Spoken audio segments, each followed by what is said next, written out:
sitting on my doorstep. Hi, everybody, and welcome to a special video episode of the Addictions Podcast.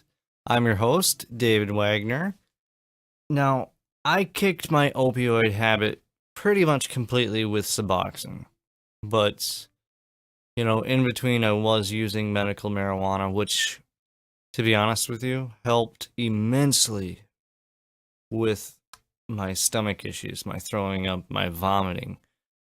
The medical marijuana really kind of calmed all of that down. Now, granted, when I was so sick with withdrawal, it was incredibly difficult to even bring myself to smoke it or eat it or anything. But if I would force myself to use a little, I would notice that my nausea would lessen. And to be honest, I don't know if many of you have heard of a medication called Zofran. It's an anti-nausea medication. A lot of people who have been into drugs have been in the ER and given Zofran for nauseousness, because throwing up is a huge, huge part of withdrawal in many drugs. But anyways, in my opinion, marijuana works better than Zofran, and it also helped to relax my body while I was aching from the withdrawal. Marijuana is not physically addicting, period. There's no debate. You are not going to go into convulsions or seizures because you quit smoking pot.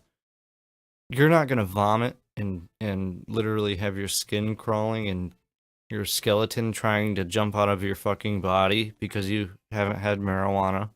You're not going to have any of these physical withdrawal symptoms. I've smoked pot for a long time, and there's been bouts of time where I don't smoke pot. I have zero withdrawal symptoms. Now, mentally, that's a different story. I do believe that marijuana is slightly addicting mentally. Less than other drugs, though. I mean, I crave it, but I don't need it to function. I can do everything that I can do without marijuana.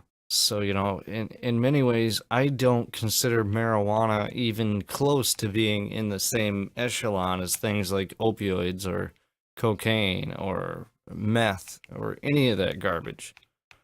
In fact, medical marijuana could hold the promise to help a lot of people out. There's even been studies that show that medical marijuana can be applicable in situations with post-traumatic stress disorder. It's almost like a drug to forget, to help you forget those traumatic experiences. And I can tell you a little bit of a story about one of those. I actually suffer from PTSD. At the farm I work on, a few years back, there was an accident. My father had his hand in a machine, his right hand, and he had it in a chain kind of thing, and I didn't see him there. We were working on the machine. I turned the chain on to see if it was going to work. After we made a repair, his hand was in there, and it cut his fingers off, two of them, and it broke two of them. And I'm the one who turned on the switch. And I live every single day replaying that entire situation in my mind. Not a day goes by that it doesn't happen. And when I'm at work, and my dad's there also, I have panic attacks. It's rough. The panic attacks don't happen all the time, though. Which is kind of odd, but whatever. I don't know a lot about panic disorders and stuff like that, and I need to be evaluated. But anyways, medical marijuana seems to really help with PTSD as well. And I feel like there really does need to be a lot more research done into the promises that medical marijuana can hold. That being said, in this day and age, if we're going to legalize alcohol for people that are 21 and over, I see no reason why we should not legalize marijuana for people 21 and over. Compare the two. Think about it. 400,000 people die every year due to alcohol-related deaths. Now look up a number on Google for me and find out how many people die because of marijuana-related deaths. Yeah? Yeah. My point exactly. That being said, there are people that do have problems with marijuana. They do have addiction problems with marijuana. Not everyone does. It's the same with other drugs too. Opioids. I've met people that can take opioids and not develop an addiction. Same thing with other drugs. I think a lot of it boils down to your state of mind, your state of well-being and financial situation, and many other factors. If your life is shit, and the only way out of these feelings of just garbage and depression is to escape reality by using drugs, well, marijuana is the go-to one for probably 70% of the drug users out there. And I think marijuana gets a bad rap even now, even as tides are changing and viewpoints are changing on marijuana.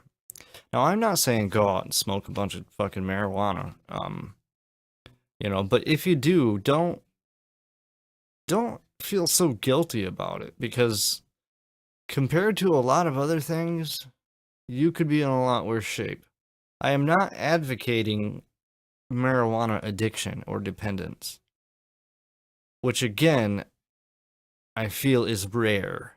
And then there's the whole gateway drug thing, marijuana being a gateway drug. Well, in my day, you had to go to a dealer's house and buy marijuana. And nine times out of 10, that dealer would also have other drugs and say, hey, check some of this stuff out too while you're here buying your marijuana. And, that's why it got the name gateway drug. Now, if marijuana was legal and you didn't have to go to a seedy dealer's house where you might encounter other drugs, and you could buy your marijuana in a store, then you wouldn't be exposed to that gateway, okay? So I think that has a lot to do with it. That being said, for me, marijuana was a lifesaver during my withdrawal period. It really was. It helped out so much. And I still smoke it. I have chronic pain. The neuropathic pain, the nerve pain in my leg. I lacerated the sciatic nerve in my left femur when I broke it. This was the rod that they took out of my left femur. Yeah, I have nerve pain. And the marijuana actually helps a lot with that nerve pain. Now, there are types of pain that marijuana doesn't really help with. Like, for me, headaches, marijuana doesn't help. Some people have told me that with headaches, marijuana does help, but others say the same as I do. It doesn't help. It makes it worse.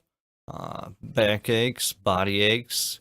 For me, marijuana does seem to help with those types of things. But with that neuropathic pain, the nerve pain, the tingling, burning, numbness, that kind of feeling, marijuana helps. At least for me. I'd be excited to hear what you guys think about this. Does marijuana help with your pain? Does it make it worse? I've met people who, when they use marijuana, they go into severe anxiety attacks. So, I mean, you need to be mindful of how things affect you. And if you're getting a negative reaction from a substance, then it's probably not going to help you. Those are my basic thoughts on marijuana. I'm not against marijuana, but yet I also believe that more research needs to be done into it as far as the medicinal situation. But I feel if we also decriminalize marijuana totally, we're going to free up a lot of space in our local prison system. And as you know, our local prison systems have become for-profit institutions, which is unfortunate. Prisons being a for-profit institution, that means they're only making money if they have prisoners. That means they need a steady flow of prisoners coming in. So, that leads me to believe that they're probably busting anyone and everyone for every single little drug charge that they can, including marijuana. And I would say that 95% of the people that are in prison right now for marijuana charges should not be there. Period. And just think about how many tax dollars that's costing us supporting these prisons. It's a no-brainer. Decriminalize the shit. And regulate it. Marijuana is not going away anytime soon. And that's really all there is to it. But anyways, I want to wrap this up. I need to get to work on recording another episode of the Addictions podcast so I can get that out tomorrow, hopefully. But as always, thanks for watching the video.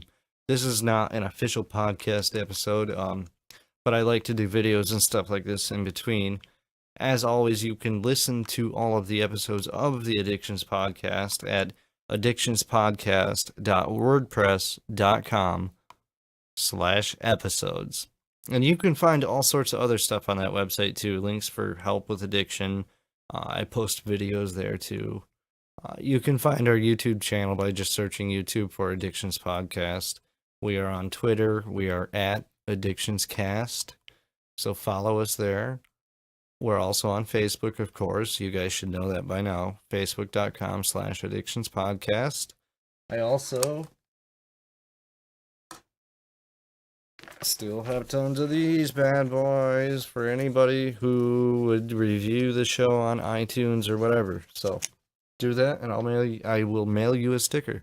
And if you really like the show and you really want to help me improve things here, visit www.patreon.com/addictions. That's patreon.com/addictions to learn how you can help us out.